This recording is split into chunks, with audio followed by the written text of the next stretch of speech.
오늘 이 시간에 말씀 전하면서 어느 목사님의 존경받는 어느 목사님의 설교집에서 본 이야기를 여러분들에게 소개해드리면서 말씀을 시작합니다. 6.25 전쟁이 터지고 2달이 채 지나지 않아서 많은 피난민들이 거제도 바닷가에 모여들었습니다. 제가 자랐던 곳이기 때문에 처참한 몰골을 한 피난민들이 잘 곳과 먹을 것을 구하려 다니던 모습을 지금도 생생하게 기억을 합니다. 그들이 겪은 가난과 절망은 저같이 바로 옆에 지켜보았던 세대가 아니고서는 결코 상상할 수도 없는 것이었습니다. 얼마나 참혹했는지, 얼마나 처절했는지 모릅니다. 그런데 이때 세계 각국에서 보낸 구호물자들이 도착하기 시작했는데 교회가 그 구호물자를 배급해주는 창구 역할을 하기도 했습니다. 그래서 많은 사람들이 교회를 찾아왔습니다. 겉으로 보기에는 그들이 다 하나님을 참되게 믿는 것 같았고, 어떤 사람들은 주일 예배뿐만 아니라 새벽 기도까지도 열심히 다니는 그런 사람들도 있었습니다. 목사님에게 믿음 좋은 사람으로 인정을 받으면 옷가지 하나라도 더 얻을 수가 있었고, 우유통 하나라도 더 배급받을 수 있었던 것도 사실이었습니다. 그런데 전쟁이 막바지에 이르게 되니까 구호 물품이 줄어들었고, 나중에는 교회에서 구호물자를 나누어주는 일도 사라지게 되었습니다. 그러자 교회를 다녀봐야 더 이상 옷가지도 무엇도 얻을 수 없다고 생각했던 사람들이 하나씩 둘씩 떠나기 시작했습니다. 그렇게 예수를 잘 믿는 것처럼 보이던 사람들이 언제 그랬냐는 식으로 교회를 떠나간 것입니다. 이런 사람들을 보면 본문에 나오는 무리들과 비슷하다는 생각을 합니다. 눈을 뜨자마자 배를 타고 갈릴리 바다 건너편으로 달려가서 예수님을 찾아 헤매던 군중들은 거기서 예수님을 찾지 못하자 다시 배를 타고 가버나움이라는 동네로 가서 이곳저곳을 찾아다니다가 드디어 예수님을 만나게 됐습니다. 그들은 너무나 반가운 나머지 오 선생님 언제 여기 오셨습니까? 라고 인사를 합니다. 그러자 예수님께서는 이렇게 반가워하는 무리들의 마음속에 무엇이 있는 것인지를 아시고 그들이 소원하는 것이 무엇인지를 꿰뚫어 보셨습니다. 예수님의 눈에는 그들이 구호물자를 하나라도 더 얻기 위해서 교회를 열심히 다니던 사람들과 똑같아 보였을 것입니다 라는 그런 내용인데요, 오늘 우리가 읽은 본문의 말씀의 바로 앞부분에 보게 되면 요한복음 6장 1절부터 15절에서 예수님께서 큰 이적을 일으키시는 그런 말씀이 기록되어 있습니다. 보리떡 5개와 물고기 2마리로 5,000명을 배불리 먹이셨던 놀라운 이적을 일으키신 예수님께서 오늘도 무언가 먹을 것을 주실 것이라는 기대를 가지고 사람들은 예수님을 찾아왔을 것이라는 그런 말씀입니다. 실상 그들은 예수님에 대해서는 흥미가 없었던 것 같습니다. 이분이 메시아고 이분이 우리를 죄로부터 구원하실 분이라는 그런 것들에 대해서는 별로 흥미가 없고 오직 먹는 일에만, 어제도 보니까 오병이어로 5,000명이나 먹였는데 오늘은 도대체 무얼 음식으로 우리를 먹게 하실 것인가에 대한 관심을 가졌던 사람들이었습니다.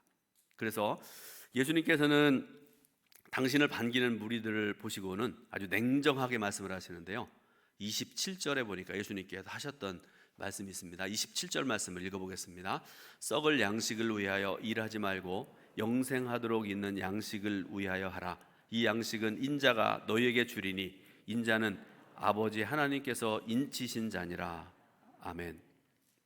자, 말씀 중에 썩는 양식을 위하여 일하지 말라는 이런 말씀을 주시는데요, 여러분 양식이라는 거 우리가 밥을 먹고 떡을 먹고 뭐 이런 거 먹는데요, 이런 것은요 먹어도 배가 고프는 것이요, 그죠? 여러분 아침 식사하시고 오셨을 텐데 지금쯤 되면 어떤 분들은 배가 고픈 그런 분들이 있을 겁니다. 먹어도 배가 고픈 그 빵 조각 때문에 예수님을 찾아다니지 말라는 그런 말씀입니다. 영원히 살게 하는 생명을 얻기 위해서 예수님을 찾으라 하는 그런 말씀이기도 하죠.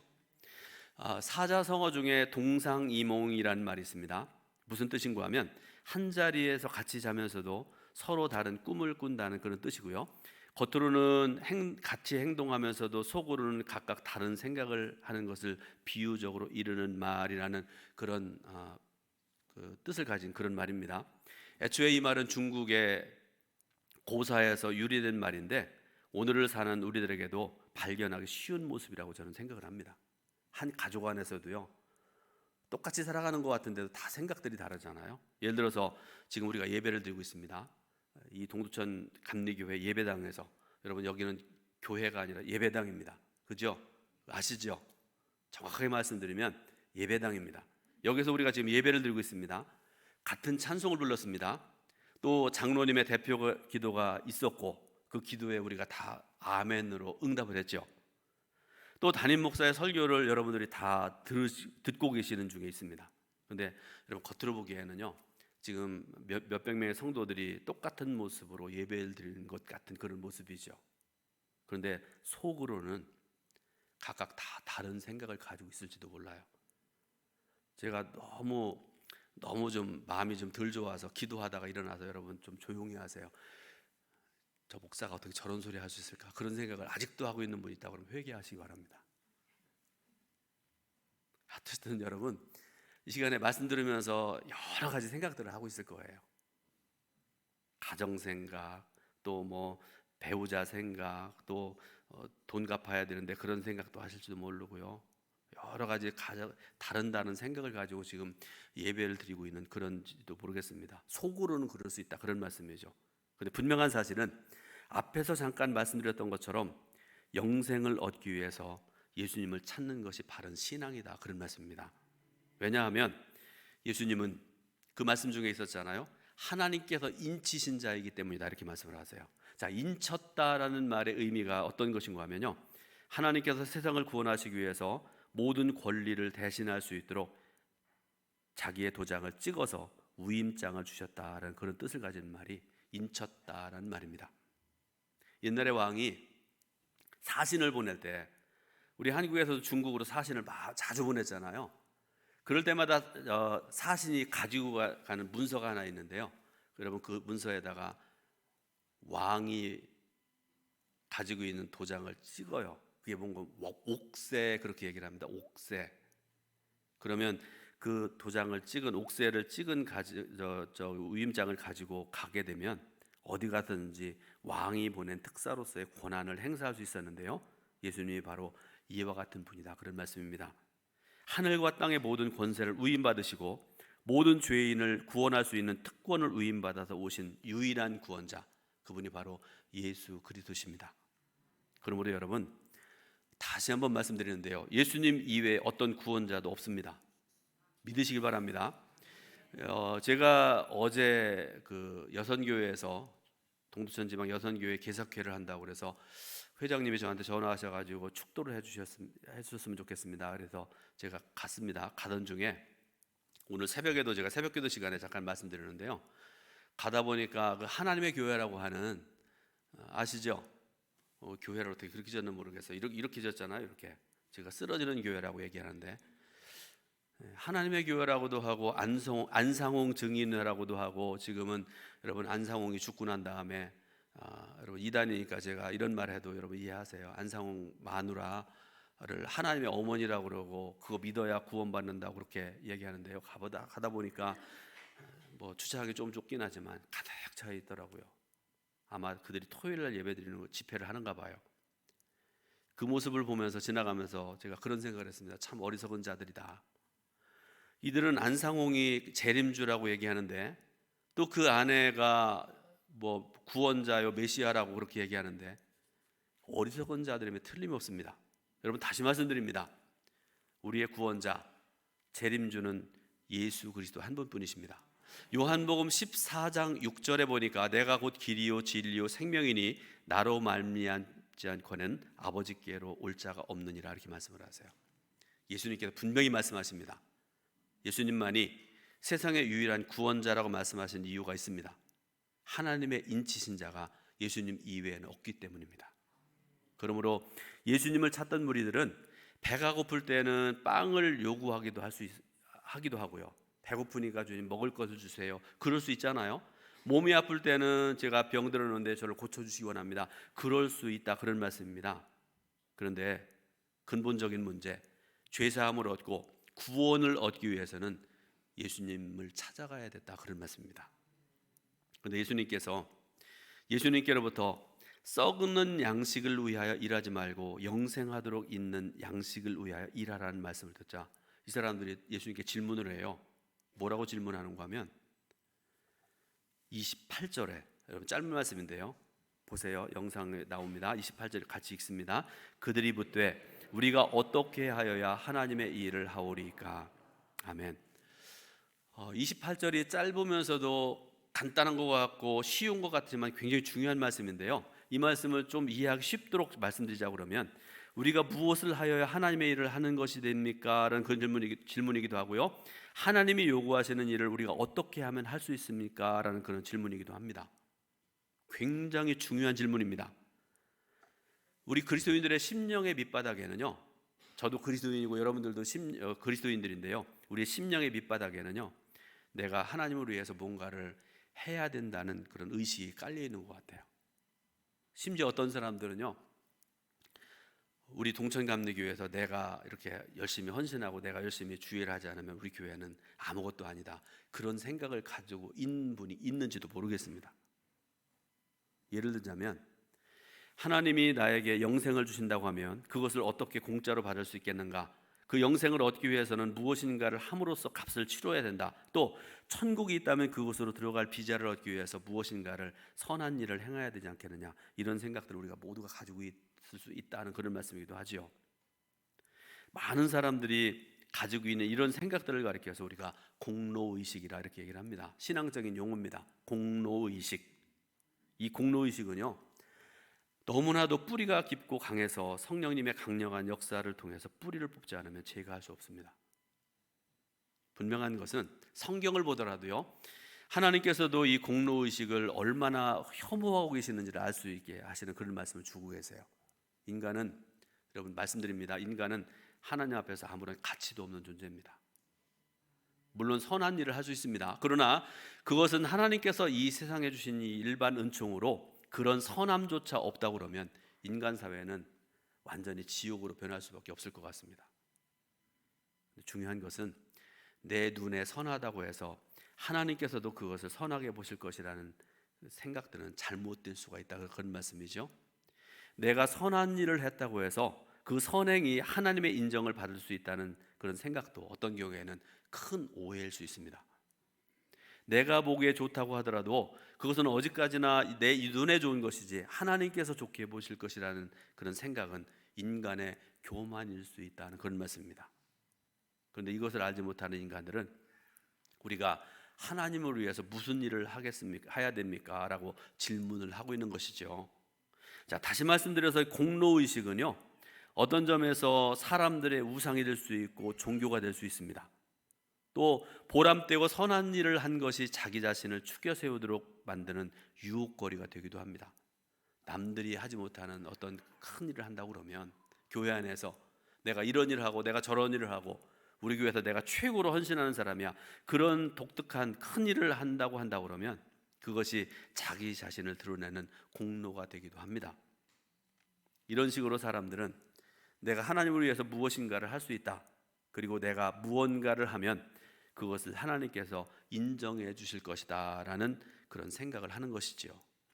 자, 다시 말씀드리는데 여기서 한 걸음 더 나가면요, 여러분 정신 바짝 차려야 됩니다. 구원에 대해서도요, 내가 선한 일을 행하고 내가 어떤 공로를 행함으로 인해서 구원도 받을 수 있다고까지 생각하는 그런 교만한 자들이 이따금씩 있는 것 같아요. 그래서 예수님을 찾아온 무리들은 어떻게 하여야 하나님의 일을 할 수 있습니까? 라는 교만한 질문을 한 것인데요, 이 질문에 대해서 예수님께서 하신 대답이 있으세요. 29절 말씀 보면요, 29절 같이 또 읽어보겠습니다. 예수께서 대답하여 이르시되 하나님께서 보내신 일을 믿는 것이 하나님의 일이니라 하시니. 아멘. 자, 이 구절을 이렇게 풀어서 설명을 해줄 수가 있을 것 같습니다. 너희가 하나님을 위해서 일을 한다는 것은 있을 수 없는 일이다. 그저 믿기만 하면 그것이 하나님 보시기에 선한 일이다, 그런 말씀이에요. 그러므로 여러분, 믿는 것이 하나님의 일입니다. 예수님의 이 말씀에는 두 가지 중요한 의미가 담겨져 있는데요, 오늘 결론적으로 이 두 가지를 여러분 말씀드리겠습니다. 첫 번째로, 예수를 믿기 위해서 우리는 어떤 일도 할 필요가 없다는 것입니다.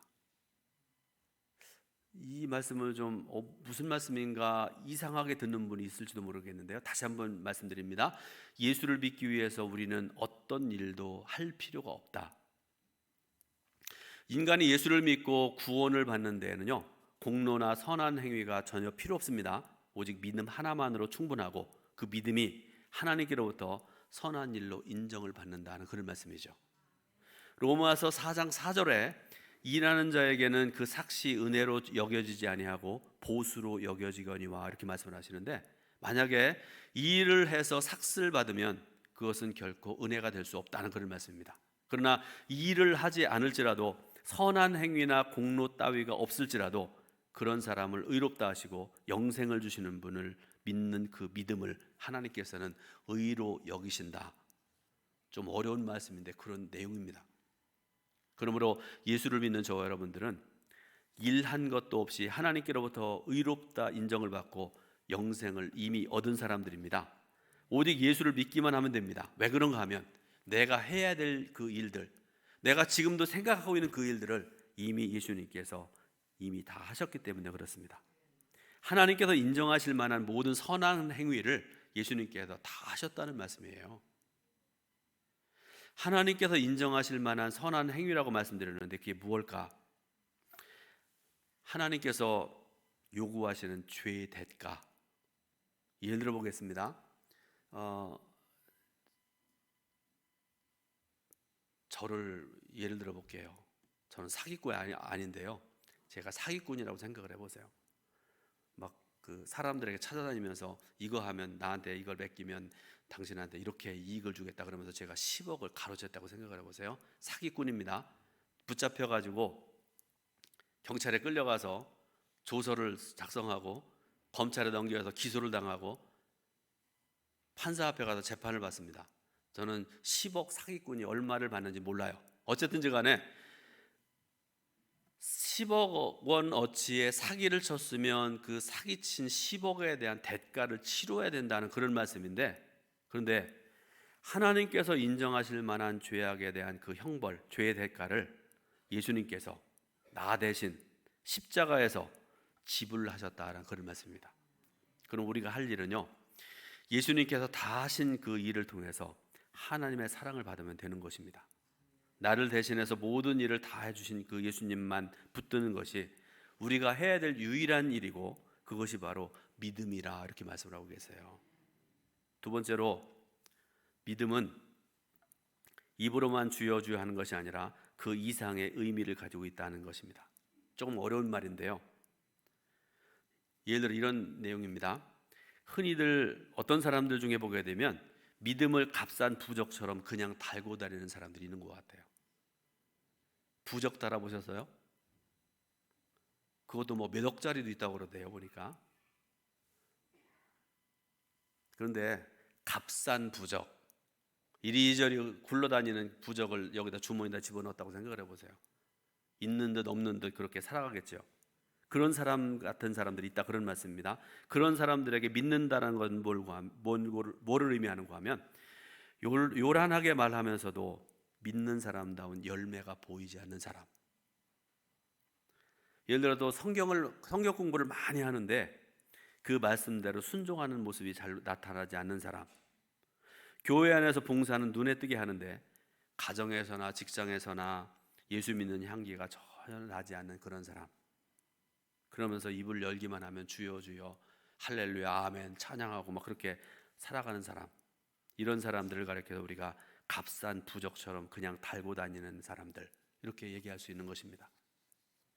자, 여기서 믿음은 곧 구원이라는 것과 똑같은 의미라고 저는 생각을 하게 되는데요, 예수님께서 우리의 모든 죄를 짊어지시고 십자가에서 죽으셨고 죽음을 이기시고 부활하셨음을 믿습니다라는 그런 믿음의 고백으로 저와 여러분들은 구원받은 자들입니다. 성경은 분명히 말씀을 하고 계세요. 다른 표현으로 말씀드리자고 그러면 우리는 구원을 위해서 아무런 수고와 공로와 일을 한 것이 없다는 그런 말씀입니다. 하나님이 다 하셨어요. 예수 그리스도가 다 하셨습니다. 그러나 여러분, 구원받는 과정까지는 그것으로 다 끝나고 그것이 전부인 줄 알지만, 그러나 구원받은 이후에 믿음은 우리로 하여금 엄청난 일을 하게 만듭니다. 구원을 받은 다음에 믿음은 우리로 하여금 죽도록 충성하게 만듭니다. 그 예를 제가 여러분들에게 말씀드릴게요. 초대교회들 중에 데살로니가 교회를 저는 참 좋아하고, 제가 새벽마다 우리 동천교회를 위해서 기도할 때 그런 기도합니다. 여러분 몇 번 들어봐서 알고 계실 텐데요. 저는 우리 교회가 이런 세 가지 교회가 되길 원합니다. 첫 번째는 예루살렘 교회 같은 교회 되게 해주세요. 안디옥 교회 같은 교회 되게 해주세요. 데살로니가 교회 같은 교회 되게 해주세요. 그렇게 기도합니다. 여러분들도 그렇게 기도하실 줄로 믿고, 자, 데살로니가 교회가 어떤 교회인지 제가 예를 들어 말씀드립니다. 데살로니가전서 1장 2절부터 3절 말씀을 우리 같이 한번 읽어보겠습니다. 같이 여러분 보겠습니다. 우리가 너희 모두로 말미암아 항상 하나님께 감사하며 기도할 때 너희를 기억함은 너희의 믿음의 역사와 사랑의 수고와 우리 주 예수 그리스도에 대한 소망의 인내를 우리 하나님 아버지 앞에서 끊임없이 기억함이니. 아멘. 자, 데살로니가 교회의 또 다른 아름다운 모습을 1장 6절부터 7절 말씀에서 우리가 볼 수 있게 되는데요. 같이 또 읽어보겠습니다. 또 너희는 많은 환난 가운데서 성령의 기쁨으로 말씀을 받아 우리와 주를 본받은 자가 되었으니 그러므로 너희가 마게도냐와 아가야에 있는 모든 믿는 자의 본이 되었느니라. 아멘. 심지어는 8절을 보게 되면은요, 데살로니가 교회 성도들의 믿음이 얼마나 크고 얼마나 귀한 것인지 사도 바울이 하는 말이 아무 말도 할 것이 없다, 이렇게 얘기를 해요. 얼마나 크고 얼마나 귀한 믿음인지 데살로니가 교회 성도들을 생각할 때마다 할 말이 없다. 그 믿음 하나님께서 기뻐 받으신 줄 믿습니다. 그런 말씀 아니겠습니까? 한마디로 말씀드려서 데살로니가 교회 성도들이 믿음으로 인해서 하게 되는 일들 때문에 아름다운 소문이 사방팔방에 퍼져났다, 그런 말씀이죠. 야고보서 2장 22절 보게 되니까요, 내가 보거니와 믿음이 그의 행함과 함께 일하고 행함으로 믿음이 온전하게 되었느니라, 이렇게 말씀하시는데 곧 행함으로 믿음이 온전케 된다는 그런 말씀 아니겠습니까? 오늘 말씀의 결론을 맺으려고 합니다. 여러분 삶의 자리에서 지금 예배드리는 성도들 얘기하는 것이 아니라 여러분 가정에서, 여러분 직장에서, 또 친구들과 여러 관계들 속에서 주변을 한번 가만히 돌아보시고 한번 생각해 보시기 바랍니다. 어떤 사람은 예수님을 믿는 그 믿음 때문에 다른 사람보다 더 많이 봉사하고 헌신하고 살아가는 사람들이 있습니다. 다른 사람들을 다 지나가는데 길거리에 떨어진 휴지 집어드는 사람, 또 다른 사람들이 다투고 싸우고 불화하는 그 자리에 들어가서 화해시키고 하나 되게 하는 그런 역할을 하는 사람들, 또 어떤 사람들은요, 어떤 젊은 사람들은 제가 말씀 준비하다가 읽었던 어떤 젊은 사람 이야기는요, 젊었을 때 돈도 좀 벌었던 것 같고 어느 높은 지위에 어느 정도 올라갔던 그런 사람인 것 같은데요, 자기의 모든 것들을 다 십자가에 내려놓고 복음을 위해서 생애를 마치는 그런 사람도 있었습니다. 너무 길어서 제가 설명을 못 드리는데, 또 어떤 사람은요, 평생을 모아놓은 재물, 여러분 돈 얘기 나오니까 눈을 이쪽으로 돌리는 분이 없기를 바랍니다. 평생 모아놓은 재물을 주의 복음을 위해서 조금도 아낌없이 내놓는 그런 사람도 있습니다. 여러분 모두가 예배드리는, 말씀을 전하는 말씀을 듣는 여러분 모두가 이런 행함을 통해서 믿음을 온전케 하는 삶을 살아가시기를 주님의 이름으로 축원드립니다. 하나님께서 기뻐하시는 일이라면 내가 살아도 주를 위해서, 내가 죽어도 주를 위해서 충성하고 헌신하고 행함으로 온전케 하는 그런 삶을 살아가겠나이다 결단하고 그렇게 살아가시기를 주님의 이름으로 축원드립니다. 기도하겠습니다. 하나님 은혜와 사랑을 감사드립니다. 예배드리게 하신 하나님, 말씀 듣게 하신 하나님을 찬양하고 감사드립니다. 주신 말씀 마음의 깊은 곳에 아름답게 새기게 하시고 말씀대로 행하며 아름답게 복되게 살아가는 우리 동도중교회 성도들 모두가 될 수 있도록 인도하여 주옵소서. 예수 그리스도의 이름으로 기도드립니다. 아멘.